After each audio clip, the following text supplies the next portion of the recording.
And welcome in. I'm David Lloyd. The question going into last night was, would we have a series or a coronation?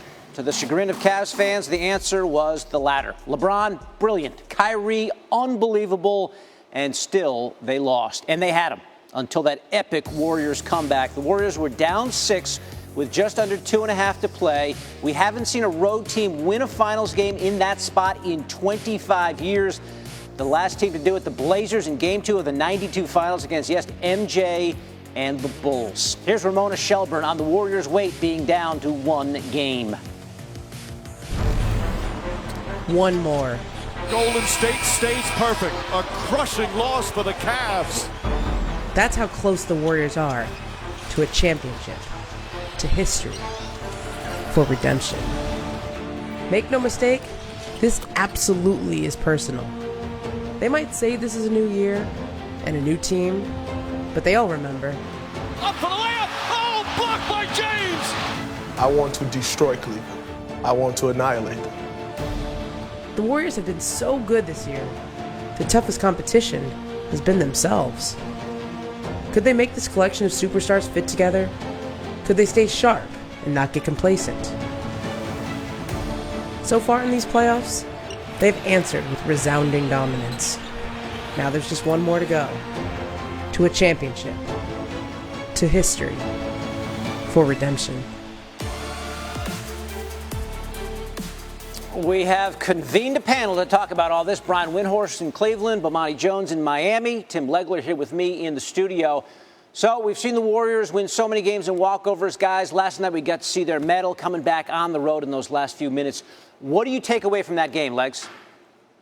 Well, I think the biggest takeaway for me is that you're looking at a team in Golden State who once again proved that really there is no comfortable margin by which you are operating that makes you feel comfortable that you can close it out. Your margin for error against this team is so small that you've got to be perfect in those critical moments. And Cleveland wasn't last night, despite the fact that they were almost perfect offensively most of the game. Despite that, there is just enough of a window cracked that if you don't manage your late game possessions the right way, you're putting the ball back in the hands of a team that makes you pay for that more than any team that I can remember in recent memory. This is one of the greatest offensive teams this league has ever seen. And when you allow them to have opportunities at the end of the game to make up for what you lack offensively, they're going to make you pay. And Golden State did it again last night. And I think what Kevin Durant showed you is everybody said he went to Golden State because how badly he needed the Warriors. I think he showed you last night. They needed him pretty badly, too, because there are certain things he can do against great defense that even Klay Thompson and Steph Curry can't do because they don't have the length that Durant has to shoot over great defense whenever he wants. And he did it last night in the biggest moment that delivered that gut punch to the Cleveland Cavaliers and LeBron James. Part of it, too, is that if this happened in Game 2 and not in Game 3, I think if you're Cleveland, you almost come out of it feeling fairly encouraged by this, right? Like they shot so terribly from three-point range. As good as they looked at offense at points, they weren't hitting shots. And this is a team that's built around making three-pointers. They didn't get very much out of their bench. They didn't get anything from Tristan Thompson. And they were right there at the end, had a game that you could make the argument that they should have won. The problem is it happened in Game 3 after they'd already lost those 2 games. Other than that, and now we're going to talk about whether or not they need to tear this whole thing down. Like the margins in this league are so incredibly thin, and I think it came down to this one.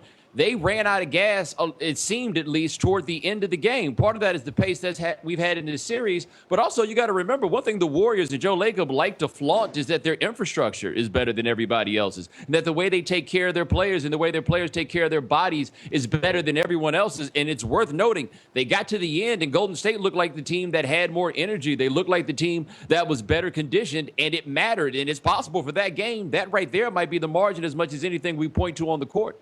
Yeah, I mean, you wonder, Bomani, what recourse do the Cavs have? If you don't play LeBron, we saw him leave in the first quarter, and the Warriors go on a run. He went 46 minutes. Kyrie went 44. Brian, I mean, what answers do the Cavs have, if any, for dealing with this great Warriors team? Here's what you have to understand. For the majority of seasons in NBA history, the Cavs team that they have right now would be the champions. Certainly the majority of the seasons that I've covered the NBA, which is now 15. They have a great team. They went 12-1 in the East. What they don't have is they don't have 4 Hall of Famers in their prime. And, the Cavs made some mistakes last night, and even talking to some of the Cavs personnel who were lamenting those last 3 minutes, they also said, I don't know why you guys on ESPN are talking so much about Curry and Durant. You guys should be talking about the kind of defense Klay Thompson's playing. He totally dominated down the stretch. The kind of playmaking Draymond Green's making, even Andre Iguodala. They got 4 Hall of Famers in their prime. It's not about the Cavs' failings, although there were failings. The Cavs are a championship team. They just don't have one of the best teams of all time. That's what they're playing. And, they wish they could have finished out better last night. But, guys, the last time this team lost when Kevin Durant was in the lineup, when he finished the game, the one game they lost in D.C., he got hurt in the first minute. The last time they have lost a game with Durant in the lineup was February 13th.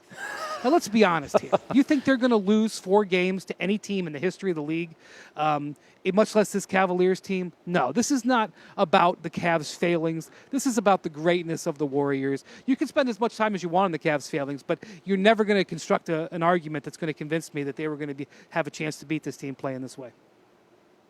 Hey, Brian, we talked about this sort of like a gut punch game. It seemed like the Cavs were going to pull it out until those last couple minutes. How would you describe the scene in the locker room on the Cleveland side of things last night? Completely gutted. I would say organizationally gutted. You want to know what's crazy? The Cavs' payroll is $28 million more than the Warriors' payroll, okay? Not only do the Warriors have a younger team and a better team, they have a cheaper team. And this team was, this team's a championship team. All these guys have rings. There's a banner hanging up there. They believe in themselves. They, forget about their regular season record. They are clearly one of the most dominating teams that the East has seen. 12-1. I mean, they had faith that they could come back and win that game. And they threw their best punch. Kyrie and LeBron played themselves to exhaustion, and they still couldn't win. That's the thing. Even if they had, even if Kyle Korver hits that 3, even if LeBron doesn't pass, if that's what everybody wants to focus on, and goes to the basket and scores, and the Cavs get it to overtime, they're not winning that game in overtime either. And that's the reality that hit the Cavs last night. You heard it in LeBron's words. LeBron said, I've never seen a team like firepower with like this. And by the way, LeBron's been on some pretty damn good teams. Well, I think one of the things that jumps out to is, if you're really being honest, if you're Cleveland, you have to look at this situation and say, we're not really close to this team. You can say what you want about last night and, hey, possession here, possession there. Truth of the matter is, over the course of 7 games, over the course of 2 weeks, however, whatever you want to phrase it, they're not really close to this team. Think about this. Golden State scored 250 points in the last 2 games, and they turned the ball over 38 times. If they had any ball security, they probably drop a 145 in game 2, and they probably get 130 plus last night. So I think for LeBron James, to look at this situation, there's almost a false sense of security in a way by playing in the East, because you're not really challenged until you get to this point, and this is the team that you're going to see repeatedly. We're making a big deal about this being 3 consecutive years these 2 teams have met. Guess what? This could be 4, 5, 6. How long do you want to go? And I don't know what Cleveland is going to be able to do to bridge that gap, because Golden State just has more answers for what you can bring at them than any team I have seen. It's the greatest shooting team ever assembled, and they've got 3 guys that can lay a dagger on you at any time.